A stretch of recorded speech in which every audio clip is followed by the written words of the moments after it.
Good morning student.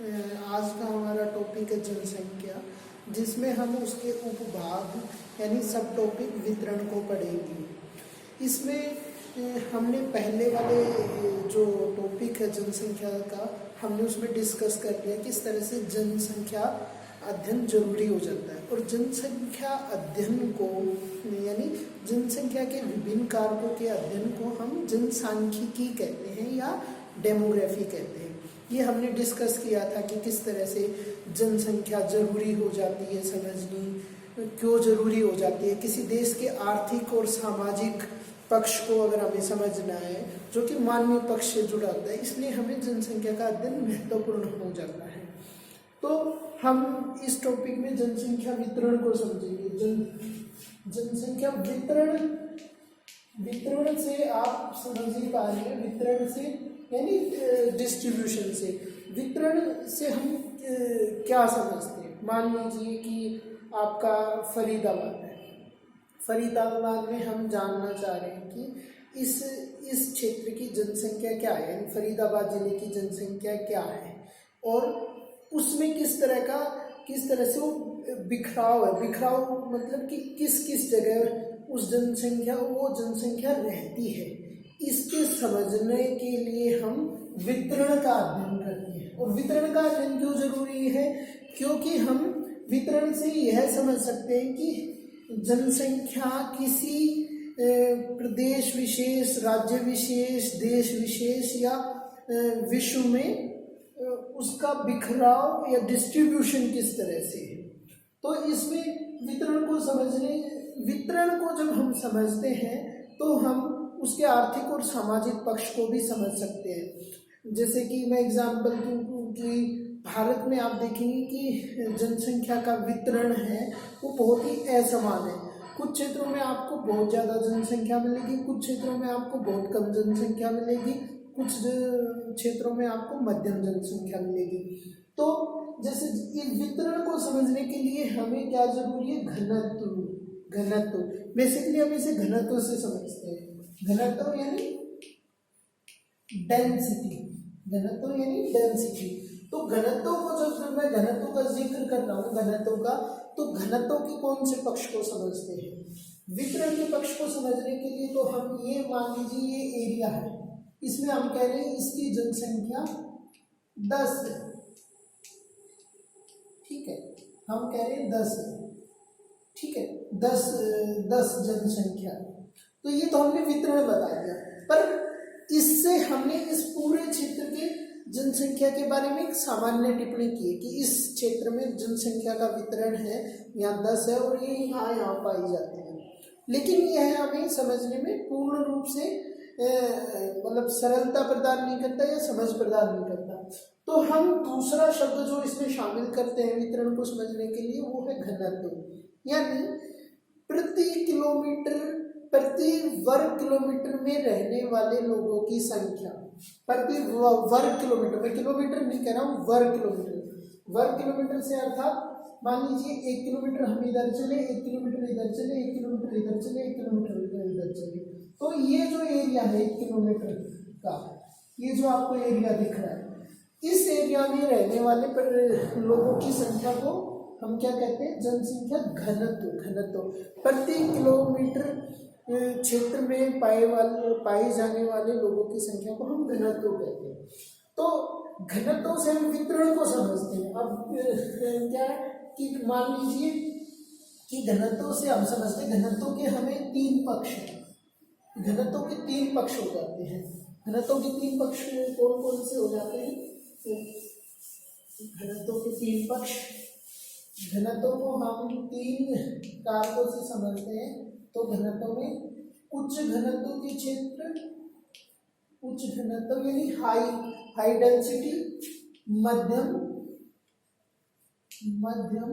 यानी medium density, और लो यानी निम्न यानी कम, लो डेंसिटी। ये तीन से हम ये जो 3 जो हमने बताए हैं, उच्च जनसंख्या घनत्व यानी प्रति वर्ग किलोमीटर में जहाँ जनसंख्या उच्च है, जहाँ मध्यम है, जहाँ निम्न है, इस तरह से हम समझते हैं। तो इसमें मैं समझाऊं कि जनसंख्या घनत्व, मान लीजिए ये एरिया है कोई 1 किलोमीटर का, इसमें जनसंख्या घनत्व मैं समझा रहा हूँ वितरण के साथ साथ। वितरण से ही हम घनत्व से ही हम वितरण समझते हैं। मान लीजिए हमने कहा कि इस एरिया में 10 की जनसंख्या है, तो इस एरिया में जब 10 की जनसंख्या है और ये हमने बता दिया कि, और ये और ये मान लीजिए कि ये एरिया बता दिया हमने वितरण दर्शाया है। तो इस एरिया में जो घनत्व 10 का तो है, लेकिन ये उसके असमान वितरण को दर्शा रहा है कि देखिए आप देखेंगे कि इस कॉर्नर में जनसंख्या का जो संघनन है या केंद्र है ना, इस कोने पर है, और इस कोने पर देखेंगे कि इस कोने पे जनसंख्या का घनत्व कम है, यानी संकेंद्रण कम है, और ये एरिया खाली पड़ा है और इस एरिया में मध्यम है। तो इससे आप अंदाजा लगा सकते हैं कि इन किस एरिया में जनसंख्या का संकेंद्रण है और उस संकेंद्रण के क्या कारण है। ठीक है, उस संकेंद्रण के क्या कारण है। तो इससे हम जनसंख्या के विभिन्न पक्षों को समझ सकते हैं कि अगर मान लीजिए यहाँ जनसंख्या का घनत्व और संकेंद्रण ज़्यादा है तो उसके क्या कारण है कि वहाँ फसल अच्छी होती है, कि कृषि उद्योग है, या आप कहेंगे कि मैन्युफैक्चरिंग इंडस्ट्री है। तो इस आधार पे हम समझ सकते हैं उच्च मध्यम निम्न। मैंने आपको भारत का मैप सबको भेजा है, आप उस भारत के मैप पे 2011 की जनसंख्या घनत्व दर्शाया गया है, उसको देख के आप समझिए कि जनसंख्या घनत्व किन राज्यों में ज़्यादा है, किन राज्यों में कम है, किन राज्यों में मध्यम है, और इसके पीछे क्या कारण है। इसके पीछे के कारणों को आप कैसे समझेंगे। हमने पहले जो 3 या 4 चैप्टर हैं उनमें समझा कि किस तरह से भारत का, हमने भौतिक विभाजन को समझा कि भारत में पहाड़ का, पर्वत का है, मैदान कहाँ है, पठार का है। दूसरा हमने मिट्टी को समझा कि मिट्टी किस डिस्ट्रीब्यूशन, किस तरह से वनस्पति भारत में पाई जाती है। तो हम एक सामान्य अंदाजा लगा सकते हैं कि किन क्षेत्रों में जनसंख्या का संकेंद्रण हो सकता है और उसके क्या संभावित कारण हैं, तो इसको आप समझेंगे।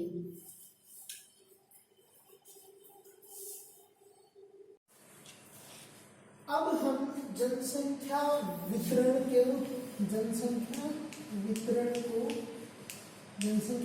यानी डिस्ट्रीब्यूशन को प्रभावित करने वाले कारकों के ऊपर चर्चा करेंगे।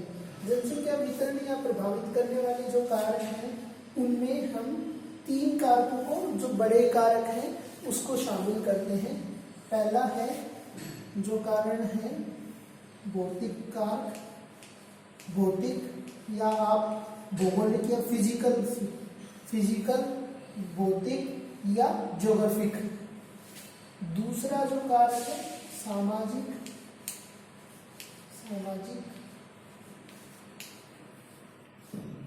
एवं आर्थिक, यानी सोशल एंड इकोनॉमिकल। तीसरा जो कारण है वो है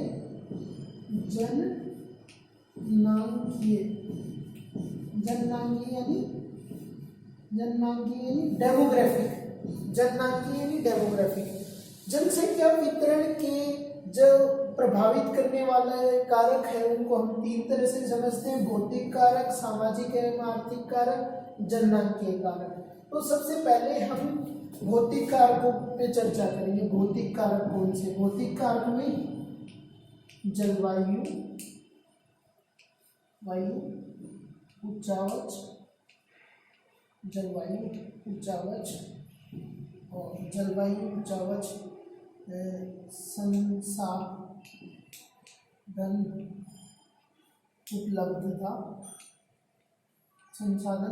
प्राकृतिक संसाधन, इसको थोड़ा सा हम और स्पेसिफिक कर रहे, प्राकृतिक संसाधन उपलब्धता।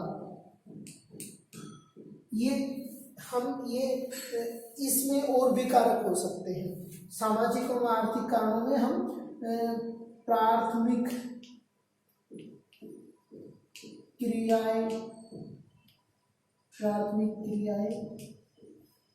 द्वितीयक सेकेंडरी एक्टिविटी, टर्शरी एक्टिविटी, एवं आपके समाज में किस तरह की व्यवस्था है उससे आपके वितरण प्रभावित होता है। तीसरा है जनसंख्या। तो हमें एक एक पे चर्चा करने वाले हैं।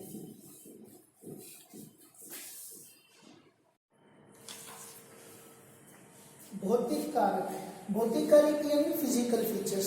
फिजिकल फीचर किस तरह से जनसंख्या वितरण को प्रभावित करते हैं। जैसे कि मैंने आपको भारत का एक मैप भेजा है जनसंख्या घनत्व से संबंधित। उसमें देखेंगे कि जनसंख्या का सकेंद्रण यानी जनसंख्या कहाँ ज़्यादा, उच्च घनत्व कहाँ ज़्यादा है और क्यों ज़्यादा है, इसको समझने की कोशिश कीजिएगा।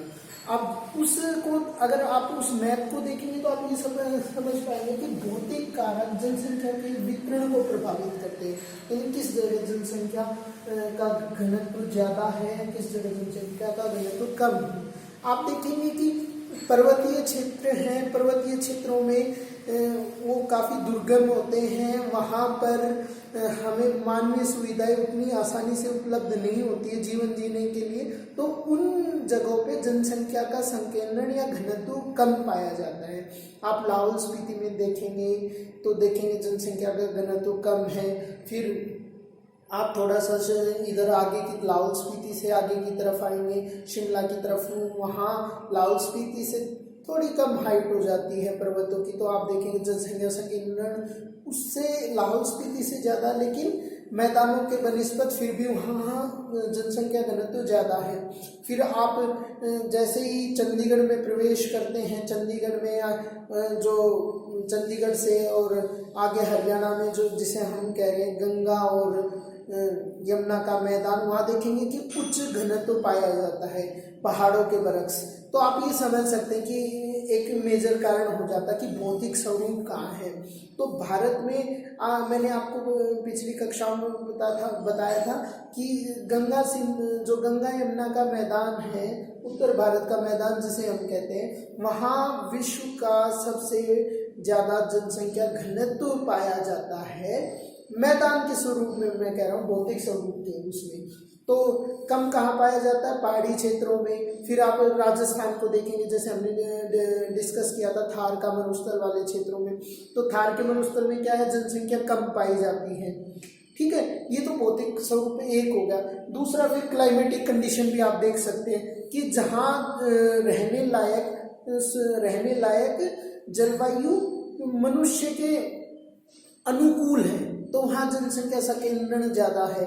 और ये सिर्फ मनुष्य के अनुकूल होने से सिर्फ फर्क नहीं पड़ता है, भौतिक स्वरूप यानी अच्छे, यानी मैदान है, मैदान में आपको पानी की उपलब्धता है तो आपकी फसल अच्छी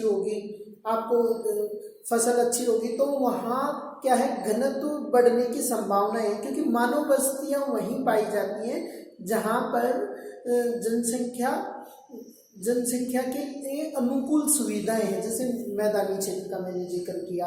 इसके साथ साथ खनिज संसाधनों की उपलब्धता और वहाँ निर्मित उद्योग, जैसे आप देखेंगे कि जमशेदपुर वाला क्षेत्र, उसके आसपास खनिज संसाधनों की उपलब्धता है और वहाँ उद्योगों का विकास हुआ। इस कारण वहाँ जनसंख्या संकेंद्रण या डेंसिटी ज़्यादा पाई जाती है।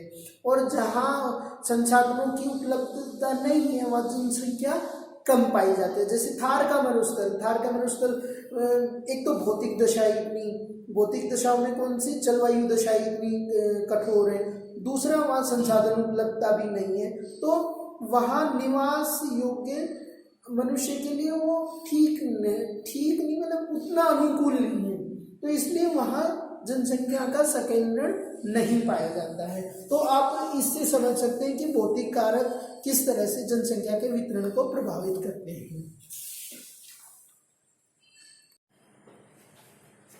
देखिए, जनसंख्या वितरण को प्रभावित करने वाले कारकों में सामाजिक और आर्थिक कारक भी महत्वपूर्ण हो जाते हैं। सामाजिक एवं आर्थिक कारकों में जैसे कि हम इसको कुछ उदाहरणों से समझेंगे। जैसे पहला उदाहरण है, एग्जाम्पल है, उसे हम समझेंगे आर्थिक कारक है। जैसे आप देखेंगे कि दिल्ली में जनसंख्या का जो घनत्व है वो बहुत ज़्यादा है। क्यों? इसके पीछे क्या कारण है, इस पे आप सोचिए। जैसे कि मैं कुछ कारण बताता हूँ। दिल्ली में जो टर्शरी सेक्टर यानी सर्विस सेक्टर है, उसे यहाँ जॉब की अपॉर्चुनिटी यानी नौकरी की उपलब्धता ज़्यादा पाई जाती है। इसकी अपेक्षा क्या है, आप दूर क्षेत्रों में जहाँ जनसंख्या का संकेंद्रण नहीं है, आर्थिक कारक, वहाँ आप देखेंगे कि आर्थिक अवसर की उपलब्धता इतनी नहीं है, तो वहाँ जनसंख्या का घनत्व कम पाया जाता है। इस तरह से जिस तरह द्वितीय कारकों में कौन सा, द्वितीय कारकों में यानी जो विनिर्माण उद्योग है, उनके विनिर्माण उद्योग यानी कोई मैन्युफैक्चरिंग इंडस्ट्री है। जैसे आपका फरीदाबाद ही है, फरीदाबाद में आप देखेंगे कि जनसंख्या का घनत्व बड़ा है, बाहर से भी लोग, दूसरे स्टेट से भी लोग नौकरी की तलाश में आए हैं और उन्हें ये नौकरी उन उद्योगों में मिलती है। इसलिए आप देखेंगे जनसंख्या का घनत्व और संकेंद्रण इस क्षेत्र में बड़ा है। तो विनिर्माण उद्योग या मैन्युफैक्चरिंग इंडस्ट्री यानी द्वितीय क्रियाएं महत्वपूर्ण हो जाती है जनसंख्या के संकेंद्रण में, और ये आर्थिक कारक है, आर्थिक और सामाजिक पक्ष। फिर और कारण क्या हो सकते हैं कि और कारण में जैसे कि आप प्राथमिक कारक भी महत्वपूर्ण है, प्राथमिक क्रियाएं भी। लेकिन प्राथमिक क्रियाओं में आपको समझने की जरूरत है कि सभी प्राथमिक क्रियाएं किस तरह से उस क्षेत्र में विकसित हुई, एक महत्वपूर्ण सवाल हो जाता है। जैसे कि आप जानते हैं कि जिन क्षेत्रों में खाद्यान्न उच्च मात्रा में होता है, तो वहाँ जनसंख्या संकेंद्रण ज़्यादा पाया जाता है। जैसे आप पंजाब हरियाणा की बेल्ट में देखेंगे कि वहाँ हरित क्रांति के बाद खाद्यान्नों को उगाने की क्षमता ज़्यादा बढ़ी है, तो इसलिए वह जनसंख्या संकेंद्रण भी बढ़ा है प्राथमिक क्रियाओं में। पर ऐसा नहीं है कि जहाँ प्राथमिक क्रियाएं होंगी वहाँ जनसंख्या संकेंद्रण या घनत्व ज़्यादा ही पाया जाएगा, और मध्यम भी पा सकता है। जैसे मध्य प्रदेश के इलाके को ले, वहाँ भी गेहूँ बोया जा रहा है, लेकिन आप देखेंगे कि हरित क्रांति के बाद उत्पादन क्षमता उतनी ज़्यादा नहीं थी, मात्रा थी हालांकि पर उतनी ज़्यादा नहीं थी। तो आप देखेंगे कि उस स्टेट में कई क्षेत्रों में मध्यम घनत्व तो पाया जाता है।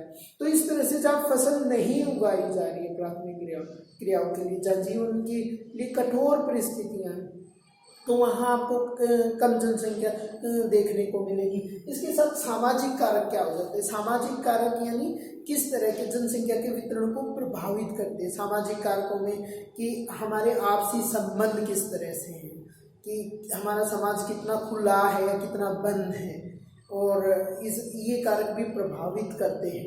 इसका उदाहरण हम अगर समझें कि वर्ग से समझते हैं कि आप देखेंगे कि जनसंख्या का घनत्व जो जिन इलाकों में गरीबी है उसमें ज़्यादा पाया जाता है। ये क्यों पाया जाता है? क्योंकि गरीबी होने के कारण उपलब्धता है, जो संसाधनों की उपलब्धता है उनके पास ना होने के कारण वो लोग अविकसित क्षेत्रों में रहते हैं अपने जीवन जीने लायक सुविधाओं का उपभोग करके। लेकिन जहाँ कम जनसंख्या पाई जाती है वो यानी उच्च वर्ग से संबंधित क्षेत्र होंगे। आप देखते हैं कि उच्च वर्ग से, क्योंकि वहाँ सारी सुविधाएं हैं, और सुविधाएं आने से और शिक्षा आने से ये माना जाता है, ऐसा सत्य और जरूर ये माना जाता है कि जनसंख्या का संकेंद्रण उस तरह से नहीं होगा, क्योंकि उनके बड़े बड़े मकान हैं, उनके पास पैसा है। तो ये एक कारक, सामाजिक कारक के पक्ष को समझना, इसे वो आप अपने शब्दों में गहराई से समझ सकते हैं। देखिए, जनसंख्या वितरण और घनत्व को प्रभावित करने वाले कारकों में जननांगीय कारक यानी डेमोग्राफिक कारक भी महत्वपूर्ण हो जाते हैं। फैक्टर्स भी किस तरह से, जिन क्षेत्रों में मृत्यु दर कम पाई जाती है, जन्म दर ज़्यादा पाई जाती है। मृत्यु दर यानी प्रति 1000 लोगों पर मरने वालों की संख्या, और जन्म दर यानी प्रति 1000 लोगों पर जन्म लेने वाले बच्चों की संख्या। ये जन्म दर और मृत्यु दर है। जहाँ जन्म दर उच्च है और मृत्यु दर कम है, तो वहाँ जनसंख्या आप समझ सकते हैं कि ज़्यादा होगी, तो उन क्षेत्रों में जनसंख्या ज़्यादा पाई जाती है। और जहाँ मृत्यु दर अधिक होगी, जन्म दर कम होगी, तो वहाँ जनसंख्या कम पाई जाएगी। और ये क्यों होता है? जैसे कि हम सुविधाएं समझते हैं, हेल्थ सर्विसेज, शिक्षा और हमारी जो आर्थिक गतिविधियां हैं वो किसी क्षेत्र में अनुकूल पाई जाती हैं, तो वहाँ क्या होता है कि जनसंख्या का जो जन्म दर है वो बढ़ती है। क्यों? क्योंकि आपको हेल्थ सर्विसेज मिल रही है, तो आपकी जो पोषण क्षमता है वो बढ़ जाती है, आपकी जो बीमारियों से लड़ने की क्षमता है वो बढ़ जाती है। तो इस कारण वहाँ आपको जनसंख्या ज़्यादा देखने को मिलेगी, जन्म दर और जो लोगों की जीवन प्रत्याशा है वो भी बढ़ जाएगी। इसके साथ मृत्यु दर में कमी आती है। जब आपकी हेल्थ सर्विसेज अच्छी है और आपको पोषण क्षमताएं अच्छी हैं, तो आपकी मृत्यु दर अपने आप घटेगी। तो ये कारक प्रभावित करते हैं, ये जननांकीय कारक। जो जननांकीय कारकों में जो जन्म दर और मृत्यु के दर के अलावा जो तीसरा कारण है वो कौन सा कारण है? वो है प्रवास यानी माइग्रेशन। माइग्रेशन भी जनसंख्या के वितरण को प्रभावित करता है। आप देखेंगे कि बिहार में जनसंख्या का वितरण या घनत्व कहेंगे, वो बहुत सारे जिलों में मध्यम है या कम है। क्यों? क्योंकि बिहार में उस तरह की सुविधाएं नहीं है, उद्योगों से जुड़ी हुई नौकरी से, तो बिहार के लोग दूसरे क्षेत्रों में प्रवास करके आते हैं। और जिन क्षेत्रों में प्रवास करके आते हैं, जैसे कि फरीदाबाद में आप देखेंगे बिहार से, उत्तर प्रदेश के इलाकों से लोग आए हुए हैं। क्यों? क्योंकि उनके वहाँ अगर उद्योग और दूसरी नौकरी संबंधी सुविधाएं नहीं है, तो माइग्रेट करके यहाँ आ रहे हैं, तो यहाँ बस जा रहे हैं। तो यहाँ क्या असर पड़ रहा है? उससे प्रवास से वहाँ जनसंख्या घनत्व उच्च हो जा रहा है, यानी हाई हो जा रहा है। तो किस तरह से प्रवास प्रभावित करता हो? प्रवास क्यों होता है? इसके पीछे के बहुत सारे कारण हैं।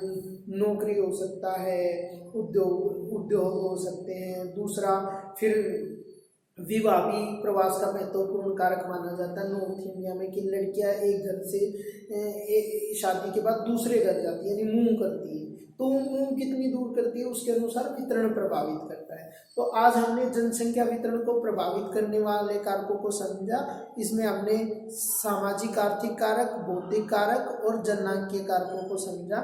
इसके बाद आगे हम जनसंख्या घनत्व भारत में कहाँ कम है, कहाँ ज़्यादा है, कहाँ मध्यम है, इस पे विस्तार से चर्चा करेंगे। धन्यवाद।